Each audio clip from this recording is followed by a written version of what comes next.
Kalau tidak ada,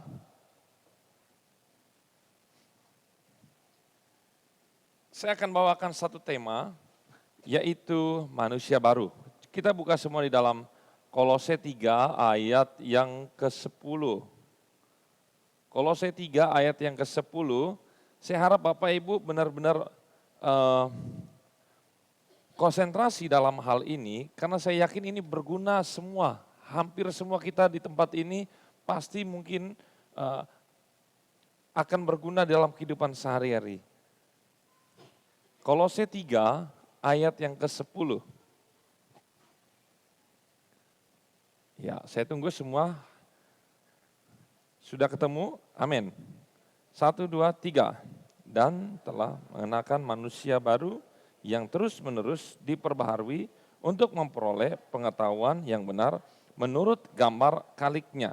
Sekali lagi, hari ini adalah firman Tuhan saya mengenai manusia baru.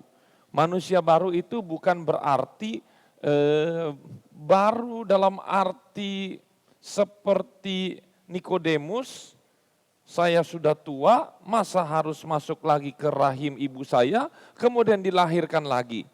Bukan juga manusia baru itu berarti dari miskin kaya mendadak, bukan juga. Bukan juga masalah pakaian baru, sepatu baru, enggak ada. Jadi manusianya masih tetap sama, tetapi yang lebih diutamakan adalah sesuatu yang ada di dalam.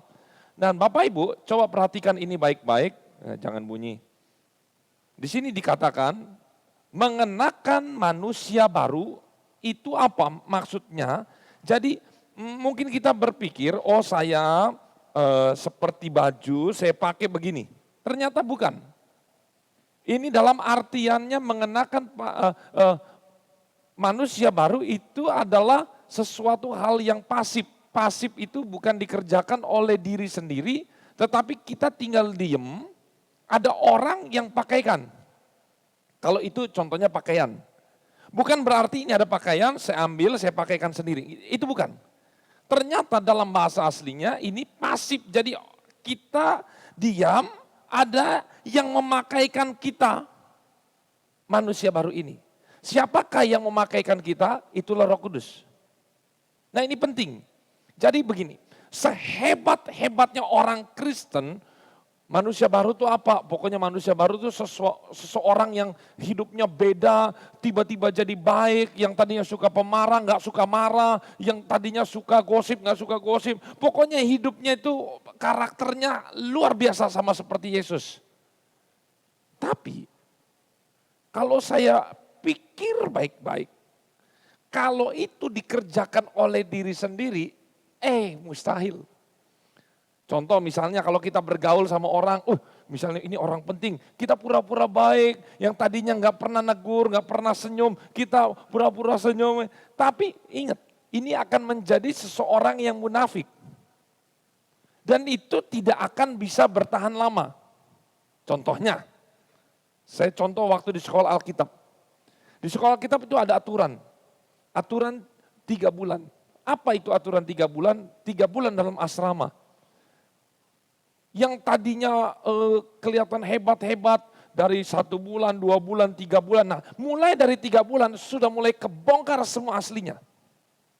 Contohnya begini, kayak Bapak Ibu sama aja kayak pacaran begitu, apa segala macam. Wah baik-baiknya semua. Tapi sebaik-baiknya pacaran, saya mau nanya, bisa nggak ditutupi seumur hidup dalam pernikahan? Bisa? Bisa nggak?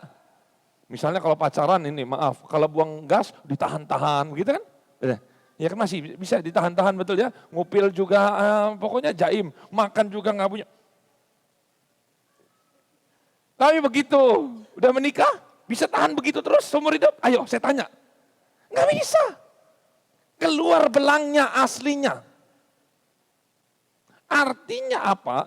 Kalau kita manusia mengerjakan, saya pakai pakaian manusia baru, itu percuma akan menjadi munafik.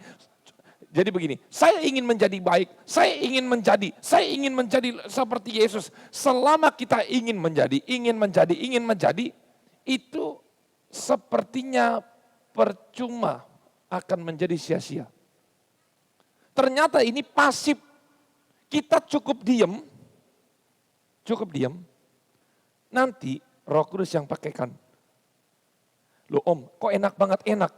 Tapi apakah kita bebas tugas? Tidak bebas tugas. Tugasnya kita kalau begitu apa? Tugasnya kita, ingat, pergaulan yang buruk merusak kebiasaan baik. Dibalik, pergaulan yang baik itu membangun sesuatu karakter ilahi yang baik. Jadi orang yang bergaul dengan orang yang baik akan menjadi baik. Orang yang bergaul dengan orang sukses akan menjadi sukses. Orang yang bergaul dengan tukang meso-meso akan menjadi meso-meso. Ini konteksnya. Kalau begitu, tugas dari kita adalah bergaul hidup dengan Tuhan. Sama seperti Henok. Memang Tuhan gak kelihatan ya, masa kita lihat Tuhan? Enggak. Tapi dalam pertemuan-pertemuan ibadah, kita bergaul sesama ini. Ini terus bergaul apa? Bapak Ibu mendengar firman Tuhan yang saya sampaikan, itu sedang bergaul. Bapak Ibu membaca Alkitab, Bapak Ibu sedang bergaul, membangun lingkungan Bapak Ibu yang teman-teman rohaninya ini kuat. Di sini kuat, di sini tahan mental, di sini tahan baja. Pokoknya semuanya ini karakternya luar biasa. Pasti orang ini akan tertular. Yang menjadi bagian kita, memang kita nggak bisa pakaikan sendiri. Karena ini pasif bentuknya. Tapi yang menjadi bagian kita, duduk, bergaul di satu lingkungan.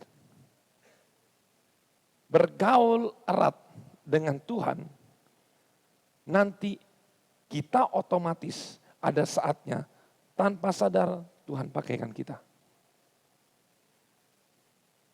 Bergaul. Mazmur 1 bagaimana bunyinya? Nasihat orang fasik gimana? Coba. Coba kok tiba-tiba saya ingat ini keluar konteks. Berbahagialah orang yang tidak berjalan menurut nasihat orang fasik, yang tidak berdiri di jalan orang berdosa, dan yang tidak duduk dalam kumpulan pencemooh. Kumpulannya pencemooh semua. Tetapi yang kesukaannya ialah Taurat Tuhan. Tuh. Ini bicara mengenai kumpulan. Percaya nggak percaya, kita lihat anak kita bagaimana, oh anak itu kok begitu ya. Kemungkinan besar, itu tertular dari orang tua. Mungkin orang tuanya udah jaim, tapi kok anak ini, jangan-jangan itu dari orang tua. Memang nggak semuanya orang tua. Karena kita tahu, zaman sekarang pergaulan bukan hanya dari orang tua, tapi dari mana? Teman juga, ya teman sebayanya mereka. Tapi ada lagi dari mana? Internet, YouTube, apa yang mereka dengar. Begitu. Karena mereka bergaul. Ini lihat. Kemudian di sini dikatakan, dan telah mengenakan manusia baru yang terus menerus diperbaharui. Apa yang dimaksud terus menerus diperbaharui? Ternyata kita itu dipakaikan manusia baru oleh Roh Kudus tidak cuma satu kali, terus menerus. Hari ini beda, dipakaikan lagi, diperlengkapi. Terus dipakaikan. Semakin hari semakin sempurna. Kemudian, lihat di sini. Untuk apa pakaian itu? Kenapa kita harus dipakaikan oleh Roh Kudus pakaian baru itu? Untuk apa? Di sini dikatakan untuk memperoleh pengetahuan yang benar menurut gambar kaliknya. Jadi begini, kalau orang sudah dipakaikan pakaian baru, efek dampak nyata kepada orang tersebut apa yang berubah? Kulitnya berubah? Enggak. Apanya berubah? Rambutnya berubah? Enggak. Tingginya semakin tinggi? Enggak. Semakin gemuk? Enggak. Apanya yang berubah? Ayo. Pengetahuan. Yang berubah adalah pengetahuan. Pola pikir. Akal budi kita itu terus di-upgrade. Berubah terus. Contoh. Dulu Saya kalau misalnya ke gereja harus diingetin. Bahkan harus dipaksa, ribut terus. Tapi kok, itu tahun lalu. Sekarang, kok malah kalau saya nggak ke gereja, kok ada rasa nggak enak, ada kayak rasa kurang.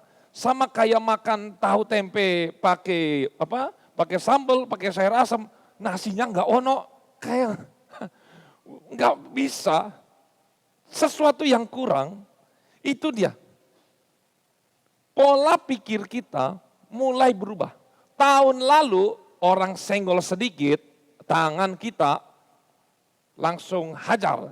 Tapi kok sekarang beda. Pola pikir kita udah disenggol berkali-kali, kok kita tetap bisa kalem.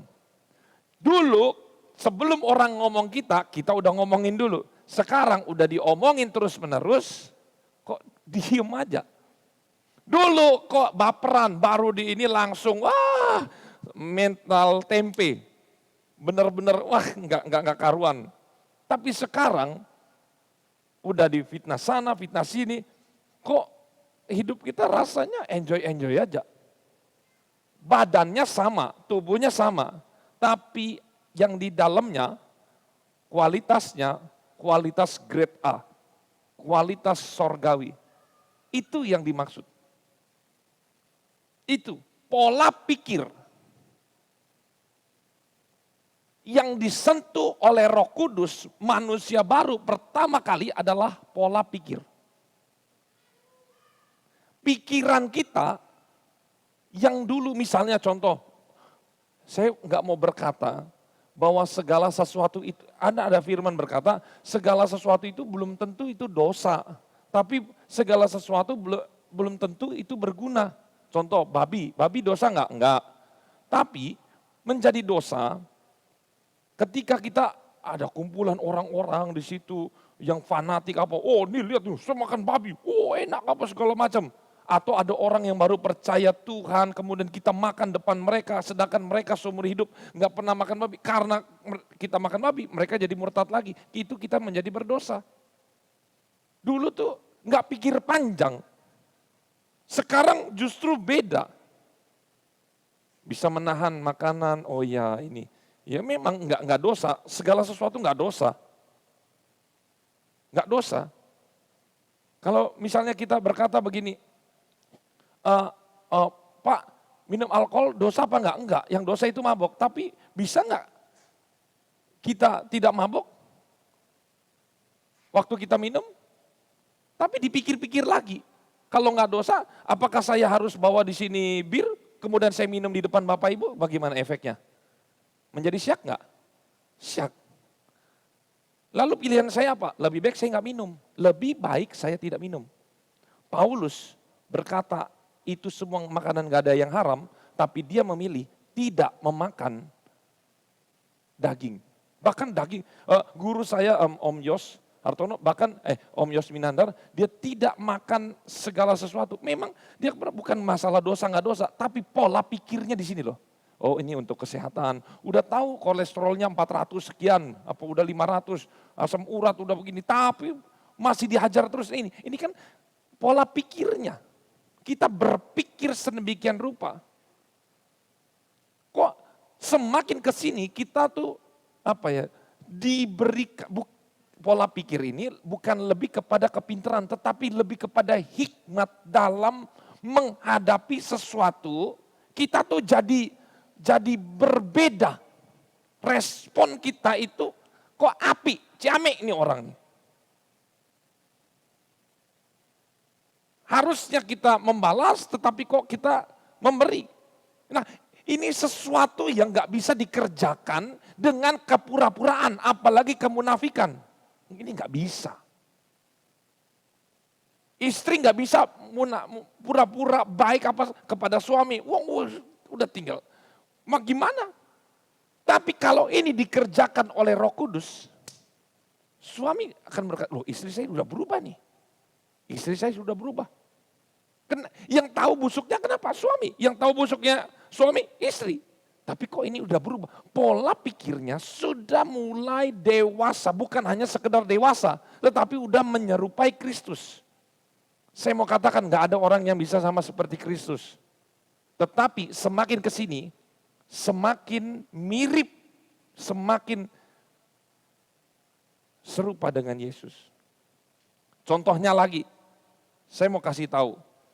Bapak Ibu, ketika saya baca firman ini, Roh Kudus memberikan iluminasi. Iluminasi ini gini, kalau ada pendeta berkata, wahyu dari Allah. Yang saya berkata, yang ada Pak Wahyu. Kalau wahyu dari Allah itu enggak ada. Wahyu dari Allah itu berhenti di kitab Wahyu. Karena Allah tidak pernah memberikan wahyu yang baru.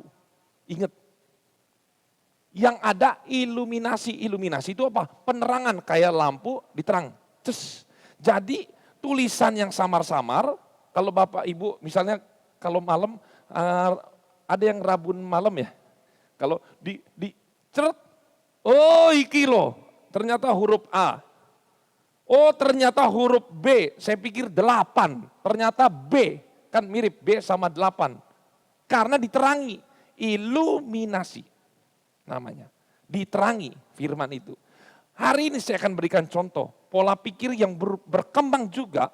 Saya baca ini, nanti mungkin 5 tahun mendatang, saya baca ini lagi, bisa beda. Bukan berarti Roh Kudusnya memberikan kepada saya iluminasi, itu setengah-setengah.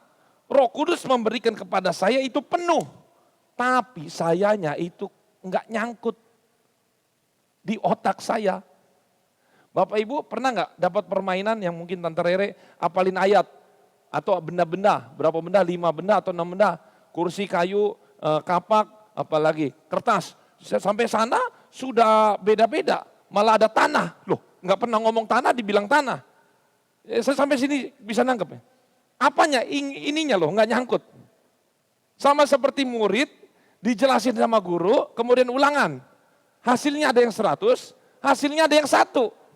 Salah mana? Salah gurunya atau salah muridnya? Salah di muridnya. Tuhan memberikan kepada saya penuh. Saya ngertinya mungkin cuma 10%. Makanya mungkin nanti Bapak Ibu, kok Om Jerry kok berubah-berubah, bukan berubah. Ini nih semakin diperbaharui. Harusnya saya bisa 100%, cuman karena saya ini kebodohan saya aja, ini akal manusia saya enggak bisa menyerap semua rahasia ilahi. Jadi banyak yang miss di sini. Makanya nanti Bapak Ibu, semakin ke sini, semakin belajar firman Tuhan, saya berpikir ya, betul firman Tuhan. Semakin saya belajar, semakin saya enggak banyak tahu. Justru semakin kok kayak orang bodoh. Makanya nih kalau ada orang yang misalnya belajar sekolah kitab atau teologi, kemudian dia jago berdebat, ini apa, ini itu segala macam. Saya rasa ini dia baru masih anak-anak. Tapi kalau cirinya dia memang sudah high, sudah tinggi, salah satu cirinya dia itu ya berkata, oh ya ini oke. Memang standarnya cuma seperti itu. Saya yakin kok kelas 1 sama kuliah, kelas 1 SD sama udah kuliah S2 misalnya lulusan, mendapatkan guru yang sama. Tentu yang diserap lebih banyak adalah S2 ini kan, pasti nih secara logika kita. Tapi masa mau S2 ini mau ribut sama anak kelas 1, level enggak? Enggak. Paling yang S2 ini gimana? Ngadepin yang kelas 1. Oh iya. Anak saya Jason aja kan latihan drum, kakaknya latihan drum, dia latihan drum. Malah dia ngajarin saya, gini loh oh iya begitu, oh begitu, iya. Ya sudah, dia ngertinya cuma sampai situ terus saya mau marah-marah. Berarti kan yang nggak benar saya sendiri kalau saya marah. Makanya ini ada pepatah mengatakan begini, sing waras ngalah, sing pinter ngalah. Semakin berhikmat, semakin kita berkata, oh ya sudah iya, cukup senyum, ya sudah tahu. Memang segitu. Dan nggak meremehkan juga. Nggak mungkin saya meremehkan, saya justru menghargai, oh anak ini sudah melatih, begitu. Tapi nanti terus menerus anak ini menjadi pengetahuannya menjadi sempurna. Oleh karena itu kita pada malam hari ini, kita mau lihat manusia lama itu apa? Ayat 8 dan 9. Coba Bapak Ibu baca ayat 8 dan 9. Ini mungkin bedanya. 1, 2, 3. Tapi sekarang buanglah semuanya ini. Marah, bukan berarti nggak boleh marah ya, tapi nggak boleh dikuasai kemarahan karena Yesus juga pernah marah. Geram ini kan, geram lebih ningkatnya dari marah itu kejahatan, fitnah, dan kata-kata meso ini ya yang keluar dari mulutmu. Ayat 9, jangan lagi tuh tukang bohong karena kamu telah. Nah itu dia. Kalau begitu manusia barunya apa? Lihat di ayat 12. Karena itu sebagai orang-orang pilihan Allah yang dikuduskan dan dikasihnya, kenalkanlah tuh belas kasihan, kemurahan, kerendahan hati, enggak congkak begitu ya, kelemah lembutan, kesabaran. Ayat 13, sabarlah kamu seorang terhadap yang lain, ampunilah seorang akan yang lain.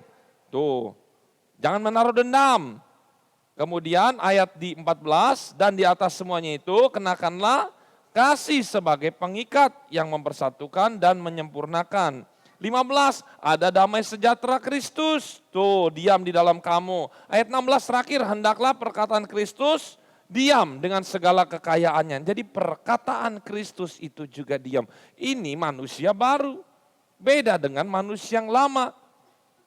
Makanya kalau orang baru bertobat, misalnya, om ada perkembangan orang ini tadinya pemain judi, misalnya bapak-bapak ya, pemain judi, udah mabok judi, ke KDRT, apalagi, ya perokok dan segala macam. Oh sudah berkurang om, udah nggak mukul istri, tapi masih mabok. Nah, nanti maboknya udah berhenti om, masih ini semua udah berhenti om, masih rokok. Rokoknya udah berhenti om, sudah mulai rajin. Ini udah mulai pelayanan, terus berkembang. Tapi nggak bisa berhenti di situ, terus menerus. Tapi kalau ini bukan sesuatu yang dipaksa.